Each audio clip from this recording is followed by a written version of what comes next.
그래서 충돌도 일어납니다. 국격과 공화정을 가는 사람들 서로. 그래서 3.1 독립만세 이후에 국내에서 많이 만주로 넘어올 때 서로 자기 편으로 끌어들이기 위해서 본격주의자와 공화정이 싸움을 하기도 해요.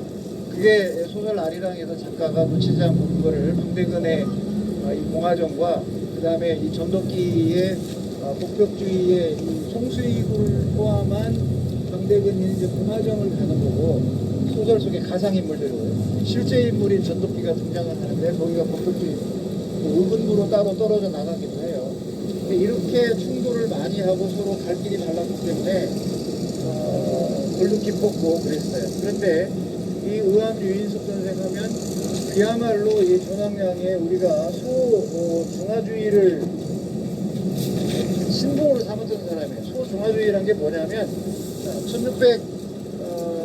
1644년에 홍타이지에 의해서 명나라가 망하죠. 그러면 4대에 있던 명나라가 사라졌어요. 조선이 4대에 있던. 그게 중화라고 믿었단 말이에요. 근데 중화라고 믿었던 명이 사라지고 청나라의 오랑캐가 점령했잖아. 그런데 그건 금수만도 못하다고 대하지를 않았어. 그러니까 명자호란을 그런 사고의 한계 때문에 불러온 거예요, 사실은. 그러니까 그런 이유 때문에 이 복격주의자들하고 공화정을 추구했던 사람들은 상당한 거리가 있었습니다. 그래서 이 소중화주의라는 건 뭐냐면 이제 우리가 중화라고 하는 거예요. 중국에 있는 중화가 아니라 우리가 중화다고. 조선이. 예, 우리가 소중화예요. 이제 큰 중화가 사라졌잖아. 그거를 청나라가 이어간 게 아니라 그 오랑캐 금수만투 보상국이기 때문에 그들을 인정하지 않은 거죠.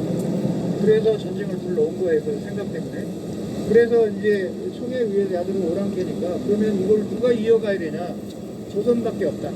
이 조선이 이 중화를 이어간다. 그래서 조선을 소중화로 생각한 겁니다. 이런 생각 때문에 끝까지 이 서양 세력의 이 개화나 아니면 이 자본주의 이런 것들을 받아들이지 않으려고 한 거예요. 그래서 의암 유인석의 스승이 화서 이학노니까 그 이학노 선생이 미정접사에 우리나라 2명의 거두가 화서와 노사예요. 이학노와 기정사. 그러니까 여기에서 공부를 한 사람이기 때문에 그 사상을 끝까지 지킨다 그런 얘기죠. 그래서 신안촌에 갔다가 그 깨어난 사람들에게 잡혀가지고 폭행을 당한 기록도 나와요. 그러니까 거기서 못 버티니까 어디로? 연추로 간 겁니다. 연추에 가서 이범윤하고 그 다음에 이 최재형 선생이랑 거기에 와서 다시 재기를 공부하려고 했는 이유가 그거였어요. 그런데 이제 상황이 바뀌어서 1910년 6월에 바로 여기입니다. 우리가 있는 이 바라바시에 이분이 여기서 이제 사시다가 어떻게 되냐면 6월 달에 13도 의군을 창설을 합니다. 그래서 전체 이 한국에 있는 모든 도를 다 통합해가지고 하는데 이때 연합을 해요. 뭐가 연합하냐? 공화정과 복법주의가 다 통합합니다. 만약에 공화정이 의암 유인석을 배척했다면 그를 조충제로 인정하지 않았겠죠.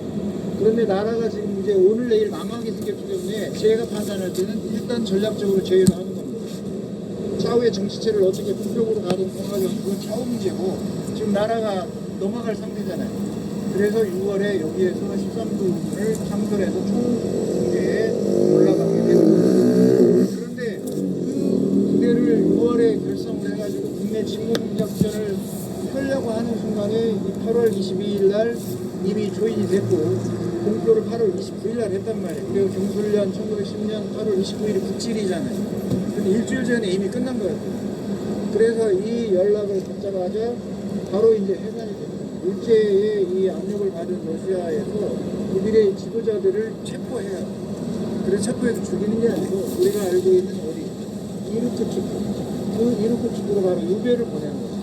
이르크츠크는 우리 한인사회당이 나중에 이제 고려공산당으로 가요. 나중에 하바로프 가서 제가 설명을 드리겠지만 그 고려공산당의 이르크츠크가 거기가 공정이에요. 그런데 그 이르크츠크는 몽골의 울란바토르에서 국경의 북서쪽에 있던 장갑으로 이어지는 독립운동 루트가 있습니다. 우리 사회주의 운동하던 독립운동가들이 그 루트예요. 이르크츠크, 울란바토르, 그 다음에 장갑구, 그 다음에 북경이나 상해로 해서 풍수로 올라갔어요. 그래서 이르크츠크에서 유배를 보낸 겁니다. 사실 일제로부터의 그 유혹으로부터 한편 살려주기 위한 방식으로 유배 형태를 포함해서 다시 풀려나요. 돌려주에 잡혀갔던 지도자들이. 이렇게 해서 이 13도 오근을 창소를 했지만 실질적으로 이 나라가 망하면서 일본의 압력에 러시아가 불복해서 이들을 체포하고 해산시키고 다 한단 말이에요. 그래서 실질적인 13도 오근이 국내 진공 자체는 할 수가 없었습니다. 그 전에 1907년에서 1908년 넘어가는 이 시기에도 국내 진공 자체는 한 번 있었어요. 그거는 이제 국내 문제니까 제가 빼겠지만 어쨌든 이 우암 유인석과 이 신안촌에 있었던 민족의 이 선각자들이 모두 연합해서 처음으로 뜻을 하나로 국국주의와 공화정이 하나가 된 계기가 바로 그해 경술련에 닥쳐오는 위협에 일단 우리가 하나로 가자. 그래서 13도군을 통합해서 성격이 합해지게 되는 이유가 바로 여기에 있습니다. 자, 그 다음에 이제